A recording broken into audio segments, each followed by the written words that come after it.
Has your quick thinking ever saved your family? When I was 12, I stopped my grandmother from being scammed out of her life savings by pretending to be my dead grandfather, and it taught me that sometimes protection requires creative deception. Grandma had been getting daily phone calls for 2 weeks from someone claiming to be from First National Bank's fraud department. The caller always used official-sounding language and seemed to know personal details about her account, which made him seem legitimate. "Mrs. Williams, we've detected several suspicious charges on your checking account," the voice would say. "Someone in Las Vegas has been using your debit card for large cash withdrawals. We need to verify your identity immediately to protect your remaining funds." Grandma was terrified someone was stealing her money. She'd worked as a school secretary for 40 years and lived on a modest pension. Every dollar mattered, and the thought of losing her savings to thieves was keeping her awake at night. The scammer was sophisticated. He'd call at different times, sometimes claiming to be Supervisor Michael, and other times fraud specialist Jennifer. They knew her full name, address, and even the name of her deceased husband, which convinced her they were legitimate bank employees. I was visiting for the weekend when the scammer called Saturday afternoon. Grandma was digging through her purse for her bank cards, completely trusting this helpful fraud investigator who was going to secure her account by having her read him the numbers over the phone. Something felt wrong about the whole situation. I'd learned about phone scams during a financial literacy unit at school. Real banks don't ask customers to verify their identity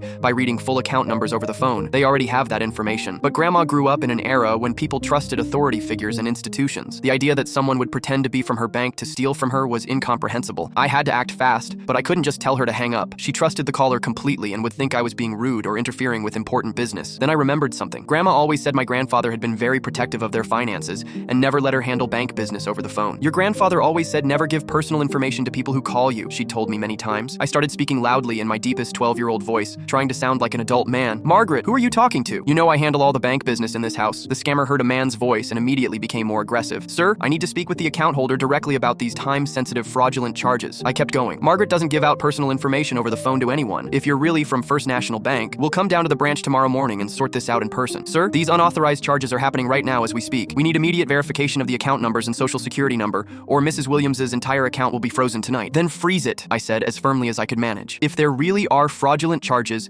freezing the account is exactly what you should do. We'll visit the branch first thing tomorrow." The scammer hung up immediately. A real bank employee would never hang up when a customer suggests visiting the branch in person to resolve security concerns. Grandma looked confused about why Grandpa was suddenly in the kitchen, but I gently explained it was me using my deep voice and that the caller had been trying to steal her money. She was embarrassed that she'd almost fallen for the scam, but grateful I'd been there to protect her. We called her real bank immediately, and they confirmed there had been no fraudulent activity and no legitimate calls from their fraud department. The bank manager explained that scammers often research their targets online and through public records to gather personal information that makes them sound official. They prey on elderly people's trust and fear of losing their money. Grandma started asking me to listen in on any financial phone calls after that incident. She said I had my grandfather's protective instincts and could think quickly under pressure just like he used to. The scammer never called back. Apparently, having a husband answer the phone and demand in-person verification marked Grandma as a more difficult target than they wanted to deal with.